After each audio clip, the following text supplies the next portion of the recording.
Welcome to the Success in Africa podcast with Dr. Modupe, your weekly dose of leadership vitamins to make you successful in Africa.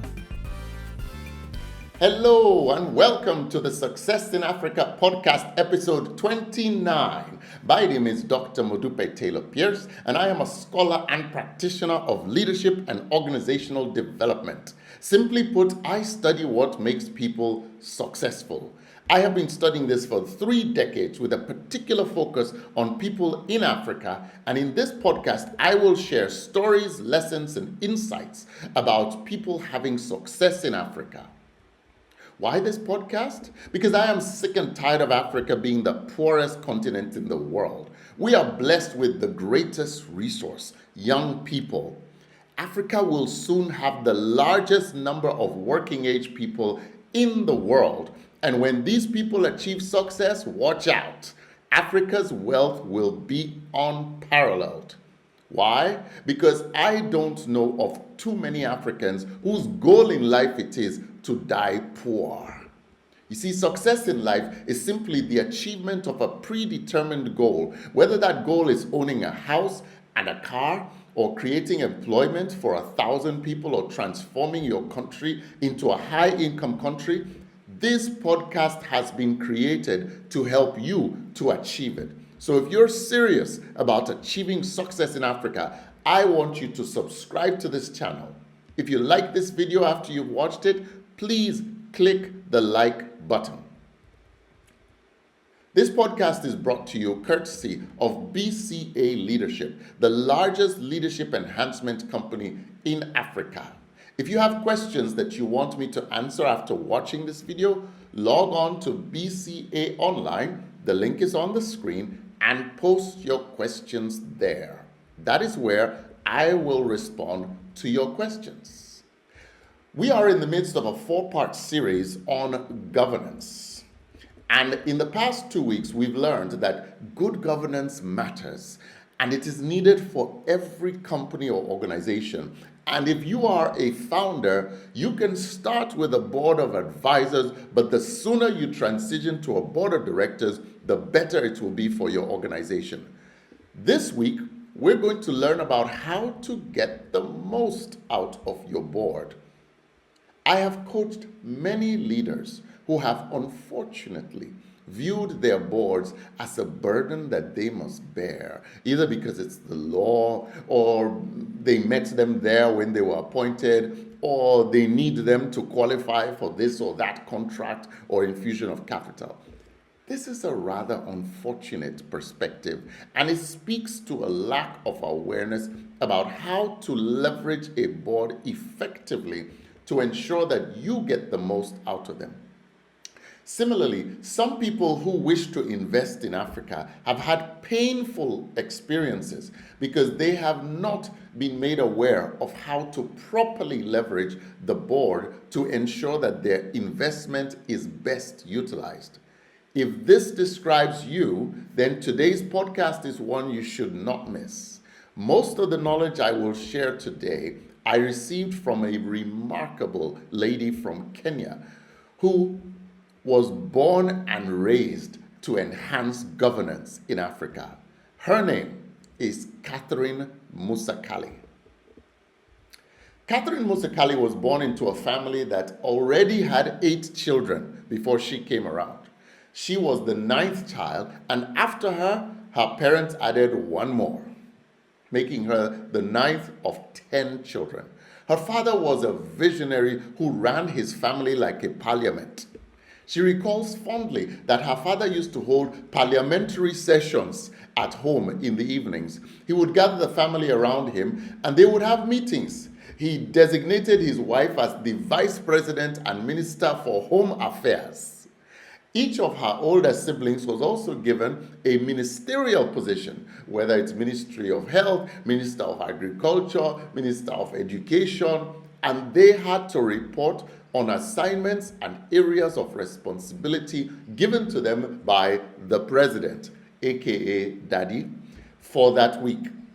Katherine, being one of the youngest, was designated as the person who had to take notes, keep track of tasks, and who was responsible for what.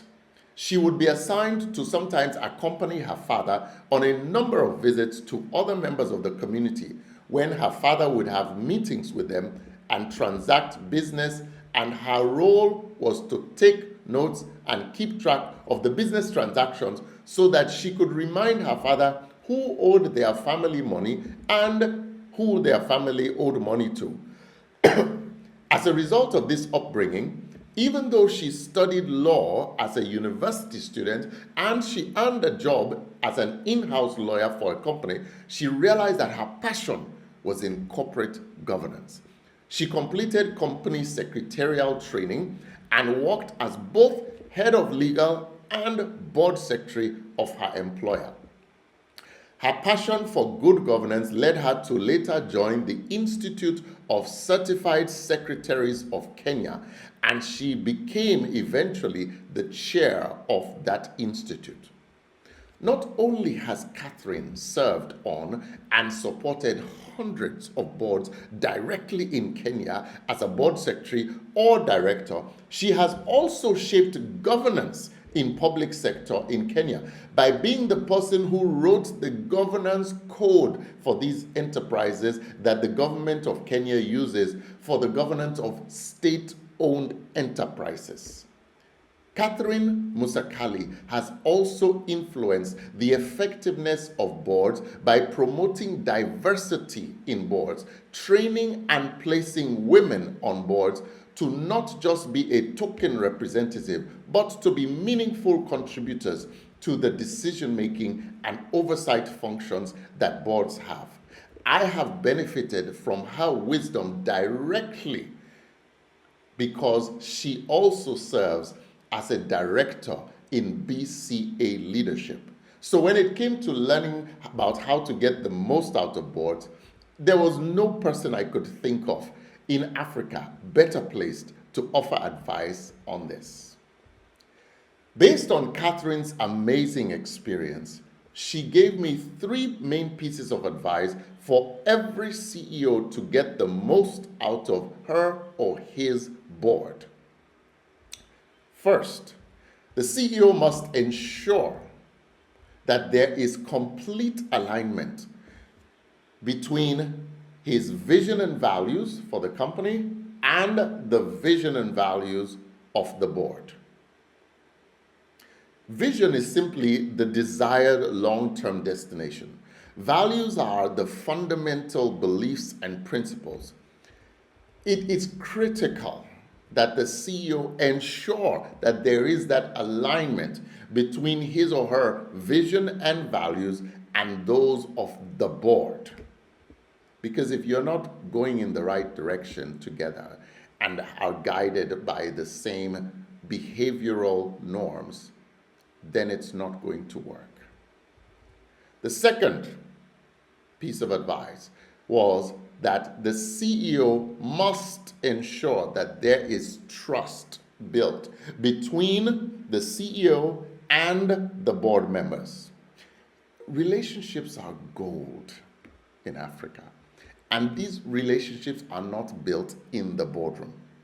The CEO must take the time to get to know each of the board members and get to be known by them, and must ensure that the board members receive timely, accurate, and sufficient, as in complete information to make wise decisions on behalf of the organization and its stakeholders. Withholding or limiting information, whether good or bad, from board members is a serious mistake that can break down trust, and the CEO must be intentional about ensuring that the board members have all the information they need to make wise decisions. Third, the CEO must be willing to be vulnerable with the board. There will be times when the CEO will need help from the board. And when these occasions arise, the CEO must be willing to ask for help, because he or she cannot be helped unless they ask for it. The board is available to help and will help when asked. But if the CEO is unwilling to help, to ask for help, or delays asking for it, the board may not be as useful as it could be. Asking for help is not a sign of weakness. It is a measure of self-awareness, and it will strengthen the organization. So remember the three things. Number one, vision and values alignment. Number two, trust. Number three, be willing to ask for help. I also took the time to ask Katherine about how investors can get the most out of their board. For this, she also shared three key things that every investor must know and do. And this is aside from the obvious realities of ensuring that you only invest in a company with a functioning board of directors. So Katherine gives these three things. Number one, every investor, every shareholder, you must demand for and show up prepared at the annual general meeting for the company you have invested in. Shareholders need to hold the board accountable, and the AGM is one of the key tools for doing this. Ensure that one is held. Two, show up for it. Three, make sure you are prepared. Read the annual report before you get to the meeting. Second tip, use your voting power as a shareholder to ensure that the board is diverse in terms of gender, skills, and whatever other diversity measurement that is relevant to the company. And make sure that the board members are also competent. Don't waste your vote on getting people on the board because they are your friends or relatives. We're talking money here. Diverse boards outperform non-diverse boards, and diversity is very important to achieve. Third tip, ensure that as a shareholder, you vote for a competent external auditor. Some shareholders aren't even aware that the choice of auditor is the choice of the shareholders, not the board of directors. The external auditor performs a key role of providing visibility to the company's performance and risk areas, and the choice of auditor is important for getting the most out of your board. Remember those three key things. Number one, treat the AGM seriously. Make sure they have one. Show up and be prepared. Number two, make sure that you use your vote to ensure that the board is diverse. Get diversity. Number three, make sure that you get competent external auditors.